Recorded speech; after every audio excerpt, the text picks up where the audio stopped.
so good morning, good afternoon, everybody. Welcome in across the continent. My name is Jesse, and if you're joining us for the first time at Exploring by the Seat of Your Pants, we are all about bringing conservation, adventure, and science into classrooms around the world. Now, today we begin the first of a two-part little mini-fun series in conjunction with the amazing folks at the New York Wild Film Festival. This happened back in March in conjunction with the Explorers Club, a longtime partner of ours, and we're really thrilled to get to help feature some of the amazing stories that were shared as part of this fest. If you guys want to check out the New York Wild Film Festival website, it is below. I'll make sure all our registered classes have that as well. We're doing humanity talking next week. If you guys want to check in on that as well, everyone can register on our website. But today, I'm thrilled to welcome in Greywater director Daniel Lombroso. So his work, and I'll be bringing up his site throughout the broadcast as well, has covered a wide array of topics in contemporary United States and beyond. Today's topic is on New York City waterways and some of the really unique sort of ecosystem habitat, eating wildlife that you'd never otherwise expect that we'd find there. I think that the goal of documentaries, Daniel, you live and breathe this stuff as a staff filmmaker, is to elucidate stories that people otherwise might never get the chance to see and hear about. I never heard of this. This is a fascinating topic to me personally. We shared your video with all our classes joining live and later today from across North America. And I'm really curious for people who didn't have the chance to see the film, if you could give a brief, quick and dirty overview of what you covered in Greywater and to such acclaim so far. So welcome in, Daniel. Well, thank you for the kind introduction, Jesse. I'm so happy to be here with all these students. This is a film I never expected to make. I'm from New York, and I didn't know that any of this was happening. And hopefully most of you have seen the film already. If you haven't, you can watch it right afterwards on the New Yorker's website, on YouTube, on Vimeo. And basically what the film is about illegal wildlife poaching inside New York City. And to me, that sounds almost like an oxymoron. When you think New York, you don't think wildlife, or maybe you think zoos. And basically the genesis of the project was complicated and sort of untraditional for me. Someone gave me a tip that in this backwater of New York called Jamaica Bay, it's deep in Queens, that there was big money poaching, that people were catching exotic species, which I didn't know even existed in New York, and shipping them mostly to Hong Kong. Yeah. I said, why don't I go and find out? I'm a journalist. Let me go poke my head around. And it turned out that lead wasn't entirely true. There are some people who are snagging things like turtles, which is tragic, and those are exotic items that sell for quite a bit. But once I showed up and speaking to the people who were there, many of whom didn't speak English, I had to return with a Mandarin-speaking translator, Yifan, who became a producer on the film. The story became a lot darker, and you realize that these were people mostly catching fish out of necessity and eating things that they really shouldn't be consuming, things like crabs and clams in a deeply polluted waterway after decades of industrial dumping. And I'm happy to talk more about that. But basically, the film transformed from kind of a heist story into one about environmental justice. And it was an angle I never thought would go that direction. And the film sort of, you see that evolution in real time, and you kind of feel that suspense. And hopefully at the end of the film, you feel quite a bit of sympathy for that community that's fishing. Well, so what is the danger here? PCBs is something that you noted on the website when we were highlighting this to our classes. So what are PCBs, and do we have sort of a scientific understanding of how they impact people after decades or sort of acute exposure to some of these chemicals that people might be getting in the animals that they're drawing from these unusual sources, shall we say? Sure, yeah. PCBs are chemicals that are used in heavy machinery, and that was especially used by General Electric and other big companies that continue to exist, but especially around 100 years ago. And many of these big industrial sites were adjacent to New York waterways. So General Electric had a big plant in the Upper Hudson. And when you use things that contain PCBs, like, batteries and other things like that, they have to be disposed of appropriately. And what General Electric did was basically dump, contaminated material that included PCBs right into the Hudson River for decades. I think it was only, around until the 70s when they stopped that practice. And what happens is that PCBs are invisible, can't see them, and they live in the sediment. So they live in the sand, basically. And it takes hundreds or even thousands of years for that to disappear. It basically lives in the waterways. And the only way to get rid of it is to dredge the water, which means to basically replace the sand at the bottom with better sand. Very expensive. It's complicated. It could backfire. And General Electric eventually settled with the EPA, and they were forced to clean up the Upper Hudson.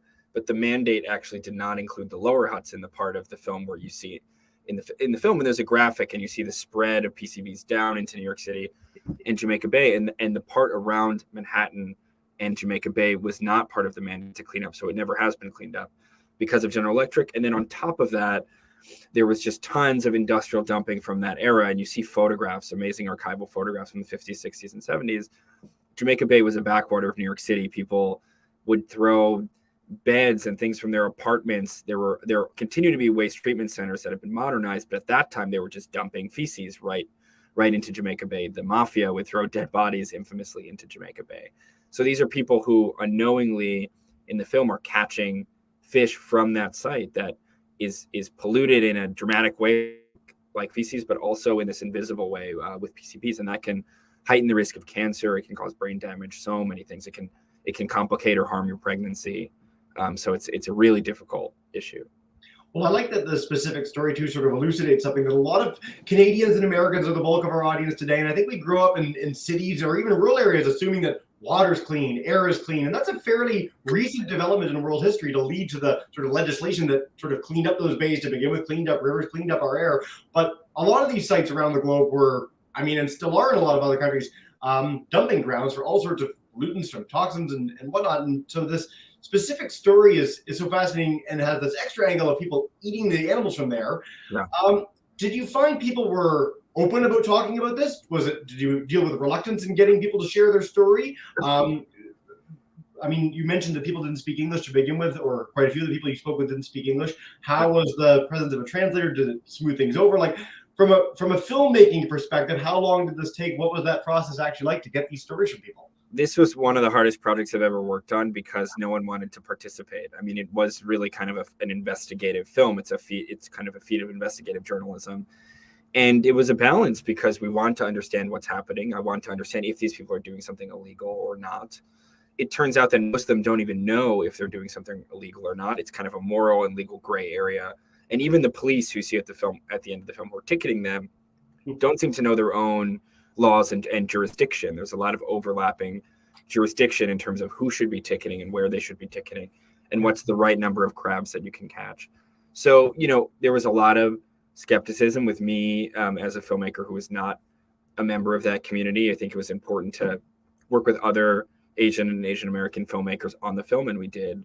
And adding Yifan, who's from Singapore, as the producer was huge to show up with that person. Even then, no one wanted to put their face on camera. All of the sound you hear, other than the professor, who's fantastic from NYU, Stella Yee, all of the people who are so-called poachers, whether they're doing it legally or illegally, they did not want to put their face on camera. And part of that could be that they're worried about being criminalized for their act. The other part is that many of them might be illegal immigrants. This is a poor community that's looking for a way to get by in New York City. They don't have access to social services, either because the city neglects them or because of their immigration status. So it was tricky, and we never wanted to be in a position where we outed someone or compelled them to do something they didn't want to do. So the kind of audio interview paired with the right visuals felt like the safest and most responsible mix, and that's more or less what you see in the film. We did interestingly, and it's just sort of a dilemma in journalism all the time, we did have one man who said, okay, I'm happy to do this. And we sat down with him and we interviewed him, and he told us the whole thing, and he explained that no one really knows the legality, but they have no choice. And it was very powerful. And then he called Yifan a few days later in Chinese and said, I'm going to lose my job, and this is really dangerous for me and my family, and I have to rescind my participation. And usually we don't do that as journalists. It's important that when someone's on record, they're on record. But if someone is at risk of deportation and all they were doing was trying to help us understand, it's not like we're catching them doing something that's a news story. We made the determination to cut that person out. So there were a lot of tough ethical calls, and we think the film, walks a really fine balance in that way. Well, so with this sort of, the word touchy comes to mind, and there's a better word out there, and I'm just missing it right now. Subject matter, what has been the result since you put this out into the world? Has there been sort of feedback from police services, from New York as a city, from the community there? Like, what's been the end game, or what's come about from this amazing film?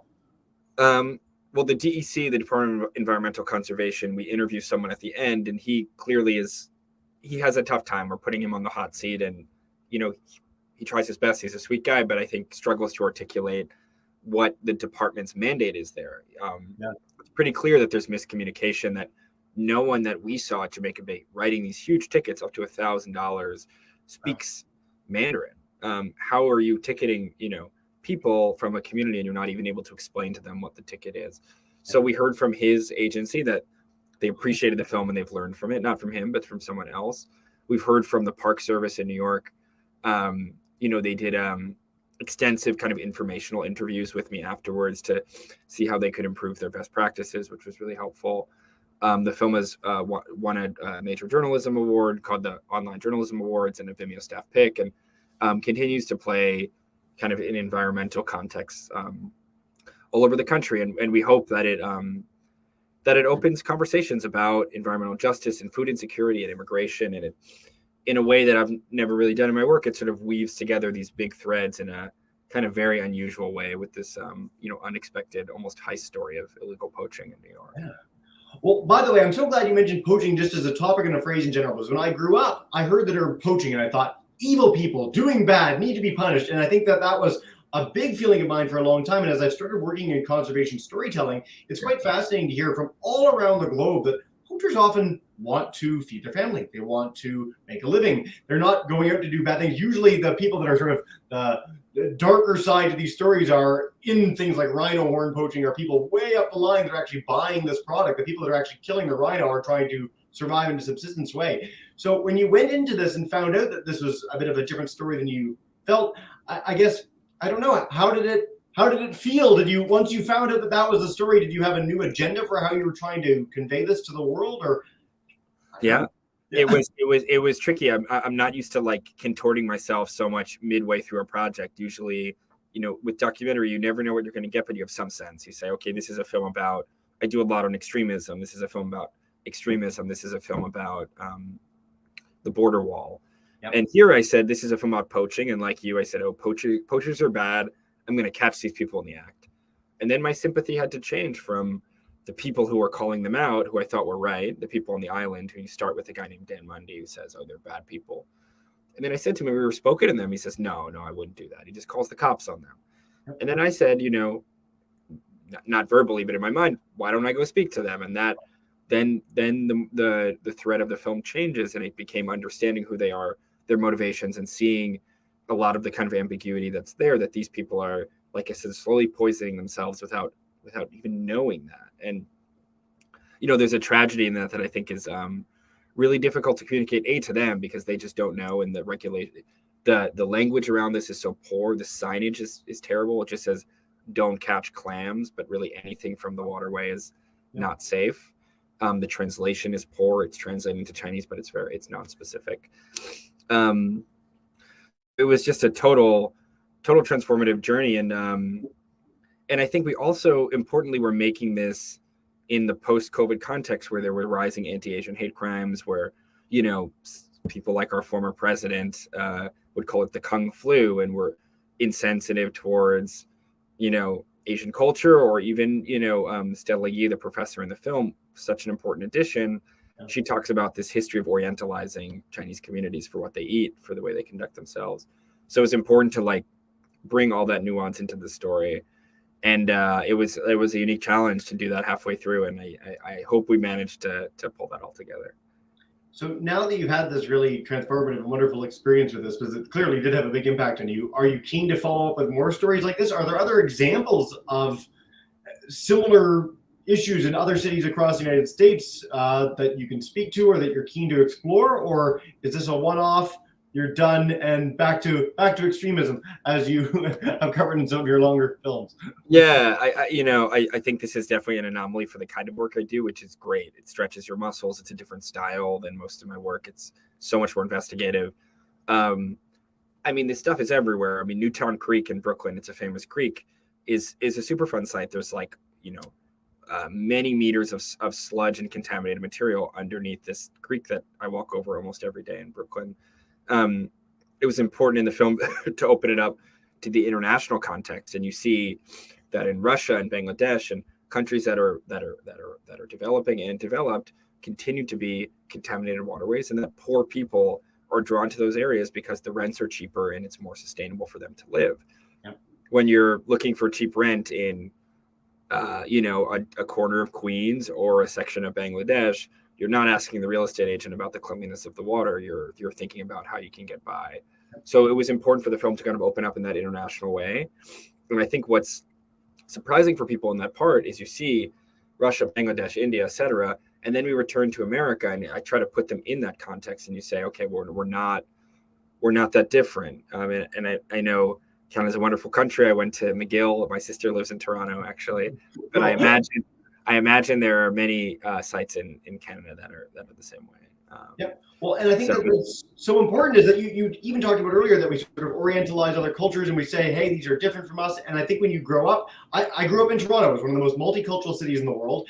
And still, if I thought about Bangladesh as an example that we've talked about in this program, I thought different kind of world, different entirely from anything that I would experience in Toronto. And that's not true. When you get down to the neighborhood level, you find that there's actually substantial differences in how people live, what they're looking for, sort of the things that they have to put up with in terms of whether it's water, air, whatever quality. And I think it's really important that you highlighted that as a topic. So I'm glad, and especially in the purposes of our audience joining us today from across those countries. That's been really, really fantastic. Live classes, YouTube. If you guys want to chime in with questions, you've got about 12 minutes left or so. One of our classes sent in an email before they watched your film, and they just wanted to know how long it took to make the film and how long it takes to make films generally from sort of conception stage to actually out there at the film fest, if there's a baseline for that. You would think a short film would be short, but I'd say minimum a year. This one, wow. This one was a year and a half, maybe. Wow. No, less. This was a year. This one was a year because we didn't do a festival run. But when you're making a film, maybe you do a few months of pre-production. You do this one where you're tracking something. It was about 3 months on and off of production. That doesn't mean shooting every day. It means figuring things out. And then it's always a few months of editing. So right there, I'm looking at 6-7 months. And then you have another month or two of finishing where it's music, color, sound. We have original music. We have a sound mix. Cool. So I could make a short in a month. To make a good short where you're getting feedback, you're thinking about it before, you're counting pre-production, production, post, finishing, you're probably looking at minimum 5 to 6 months. Yeah. And then if you want to play festivals, you submit and you play those. And typically a place like the New Yorker doesn't publish until after festivals, because a festival will want to say, Hot Docs in Toronto will want to say, we have the exclusive premiere of Daniel's and the New Yorker's new film. Yeah. So by the time it's widely accessible, it's usually at least a year after the beginning of the project. So we've got some middle schoolers today, one of our grade 8 classes that asked earlier, if they wanted to become a documentary filmmaker, if they wanted to be you, what was your process? How did you get involved in this? What should they do? Should they just pick up a camera and start filming? Or what are your tips and tricks and recommendations? I would say choose anything else other than documentary. I'm kidding. I love it. And it's the only thing I know how to do and gives my life a huge amount of meaning. And I think it's a fantastic career. It's just really hard and really competitive. And there are very few spots where you're able to be what I call a working filmmaker. I say I'm a working filmmaker because, if you aim to say I'm going to be Spielberg, you'll be disappointed. But if you aim to say I will be a working documentary filmmaker, there are routes for doing that, whether it's a staff position like I have, which is unique and fantastic, or you're a freelancer and you're cobbling together commercial work to make space for your big personal projects. It's another very common route. Yep. Or you're one of the few who just gets funded by a streaming service like a Netflix. There are a few, maybe the 1% you'd say of documentary who just work on these big projects. Typically they're older.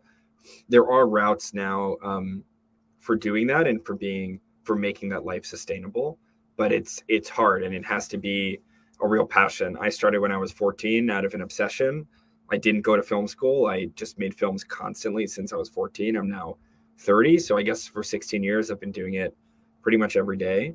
I went to McGill. I studied political science and history and just kept making films. And then, you spend, I guess if I started at 14, by the time I graduated school, I was 22. Yep. I had spent 8 years doing it. And by the time I was 22, my work started getting okay. If I look back, the first 8 years, no one will ever see except maybe not on the website. No. Even 22 to 25 is hardly on there. But if you want to do it, I'd say middle school, early high school, amazing head start. Yep. And the tools are easy now, so you can start, or accessible, I should say. make a film with your iPhone. You really just need good sound. Find a way to record sound. You can use your iPhone. You can use a camera that's around you, and you just have to be rigorous about practicing and refining, showing your friends, getting feedback. And the best advice I could give to someone who's a student is to start soon, because it just gives you a huge leg up on people who start in college, or many people start at my age. So go make a movie. Well, first of all, kudos to you for being a staff filmmaker. Being in science communication, it's very rare to run into people who have like stable, steady jobs. So that is very hard to pull off. And congratulations. And I love that you highlighted the fact that your early work, you just don't even you don't not think of anymore, but it set the stage for where you are today, as opposed to being something that you took your entire reputation on. And I think, for kids that are starting out in any field, you're going to be bad at things for a very long time. And that's okay. The more you try, the more you get that feedback, the more you're willing to accept very critical feedback in some cases. I think the better that you can possibly get. So I really appreciate all that, Daniel. Of course. We're going to take a question from YouTube in a minute, because you got some great ones in a second from a class in New York.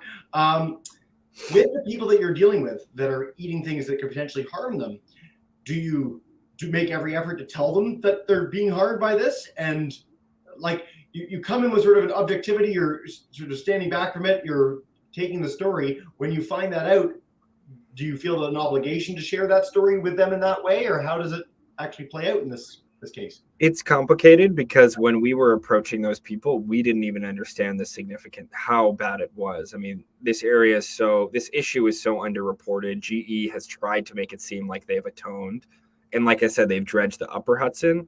Yep. But that's sort of a half truth. They didn't touch the lower Hudson. So if you Google PCBs New York, you might see propagandist, articles that make it look like the cleanup effort has been successful. It depends where you're looking, and even in the upper Hudson, it's contested. So when I was talking to these communities for the first time through a translator, I wanted to understand what they saw and how they saw it. And then as things became more complicated, certainly we would try to inform them and let them know. But I also, it's difficult as a journalist. It's not really my duty to inform, in the moment, to break that separation and tell them what they should or shouldn't be doing. Then I become an activist, and I'm not an activist. I'm an observer. I'm there to capture what's happening. I'm there to investigate and to help other audiences make sense of it. And then once my way of articulation is making a film that I spent a year on. I'm careful not to speak too soon when I'm working on something. Usually I keep things under wraps at least until they premiered at a festival. So, the way I see things is the film, and hopefully people in that industry who work in the environment in New York City or even internationally can see that and learn from it, improve the regulations, improve the ability to communicate with these communities, improving the signage and instructions, and just making things better and more equitable in the city. That was a very thoughtful answer. Thank you for that. Miss Cump's class, they're in New York. They watched this program the other day, and they want to know, is it safe to swim in the waters? We live in Queens, and many of us live in Rockaway Beach. I love that. I love Rockaway too. Rockaway is fine because Rockaway opens up to the Atlantic Ocean. If you look at the map, Jamaica Bay is a bay, and it hardly filters out. It filters out a little bit, but slowly. And around the ring of Jamaica Bay are waste treatment centers. So all the dumping is happening there and slowly filtering out. Of course, the industrial dumping, happened and worked its way out towards Rockaway Beach, but it's opening up to the Atlantic Ocean. At that point, you're fine. See, I didn't know I was going to go to New York for the beaches, but that could be my next stop after this. And I love the question, Ms. Cump's class. Daniel, is there a favorite part of your job? We get this question from kids every single time. Is there something that really gets you up in the morning if you're is it starting a new project? Is it the editing process? Is there something that really jumps out to you as being your favorite part of the process? No pressure. A hard question. Yes. Connecting with someone who is unlike me is my favorite part of the process here. Underserved Asian American communities who I have never had the chance to encounter in this way. I do a lot on the far right. I'm a young Jewish filmmaker, and I spend a lot of time with extremists, whether they're white nationalist extremists or Christian extremists. I've spent time with Muslim extremists and actually even Jewish extremists as well. So, I like to spend time with people who are different than me. I'm pretty moderate, and I'm obsessed with politics and history, but I'm not that political. And when I meet someone who's so dogmatic and is certain about their ways. I just want to understand how they became that way and what leads them to their conclusions. So that's amazing, because it's pretty rare that in my life I get to sit down with someone who's so far away from me. And that applies in many situations in this work, that it gives you a chance to walk into a room that you're unfamiliar with, to be curious. And I try to bring that to my everyday private life, but it's a privilege to be able to bring it to my public life as well. So I mean, I know we only got a few more minutes together, but I absolutely, watching your website, seeing the sort of stories that you've helped feature, my first question that came to me was like, how do you have that empathy for people that are not just different, but like in some cases, you talked about being a Jewish filmmaker, like actively hate you or could hate you? How do you go into that where you're not condescending or dismissive or angry, to be able to get them to share that story with you? That seems like a really neat trick. I'm in Newfoundland, so we're like the friendliest people in the world, and everyone says hi to everyone all the time, and it's all lovey-dovey, but it can be really, you see, I grew up in Toronto, so I've seen a lot of people where they have that interaction, and it's instant antagonism towards someone, and you can't have that as a journalist, and you can't have that as somebody who's helping share the story. So I'm curious how you fostered that, or were you always this way, or? Yeah, well, my dad's a Republican and my mom's a Democrat. I think I'm one of the rare people who grew up that way, with a conservative and liberal presence at home. Both my grandmothers are Holocaust survivors. My mom's mother was in Poland in the war in hiding. She survived and lost her sister and all of her cousins and aunts and uncles and grandparents. Wow. My dad's mother was in Germany. She fled and lost her parents and her sister as well. So, I grew up with kind of a really strong understanding of how dangerous extremism and hypernationalism can be. But I think also with that came a curiosity of just what seduces people into this. How could you be led to hate people who were your neighbors? I mean, in the case of the Holocaust, Europe was multicultural at the time. There was Poland was one of the most Jewish countries in the world, as well as many Lithuania and all of Eastern Europe. And then, within 10 or 15 years, it changed. How did that happen then? And what happens now? And I think I'm just able to come into that with an openness and trying to be, I think forgiving is the wrong word, but just trying to understand what leads someone to be the way they are, and to not be antagonistic. I think to ask questions as serves the story. When someone is contradicting themselves, when the audience needs a bit of exposition, when they're just blatantly wrong, I have to step in.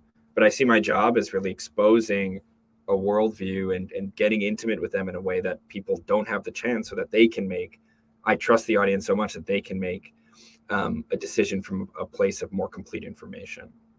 I grew up watching Daily Show and Colbert Report back to back, and one of my favorite things was how they went about sharing those stories and sort of getting you where you needed to go as an audience to sort of assess something in a comedic lens there. But that's quite the backstory to get you to that where you are with this. So, Daniel, this has been such a special opportunity. Thank you so much. Again, this film is on Vimeo, so for the students that haven't seen it at home, you can check it out there. I've shared this on the YouTube link as well. New York Wild Film Festival, we've been covering this as part of our two-part mini-series, so thank you for being our kickoff part of this session. And if people want to check out more of your work, your website's spectacular. Trailers for films, links to more, all the work that you do, except the stuff from 15 to 22. We can't find that anywhere. Yeah. Daniel, is there a final message you want to share with our classes before we let you go for the day? Well, thank you for having me. This was a real privilege. I'm so glad that students are engaging with this issue. Hopefully it makes them think more critically about, like I said, what it means. What does environmental justice mean? What does it mean to be, an immigrant in this country, certainly one who doesn't speak English? What does it mean to have food insecurity, to not know where your next meal might come from? I was privileged to never have to worry about that. A lot of other people don't. So hopefully the film leaves you with a lot to think about, both about New York City and the broader context in the US and around the world. And if you want to be a filmmaker, just go make your film. It will take many years of trial and error, but I promise you, if you start in high school or certainly in middle school, by the time you get out of college, you'll be good. You've inspired a lot of filmmakers. I have my camera right over there too. I might go right when we're done this broadcast. Well, I know you've got a busy day. Thank you so much, Daniel, and have a wonderful rest of the day. I'll get you that list of all the classes when we're done.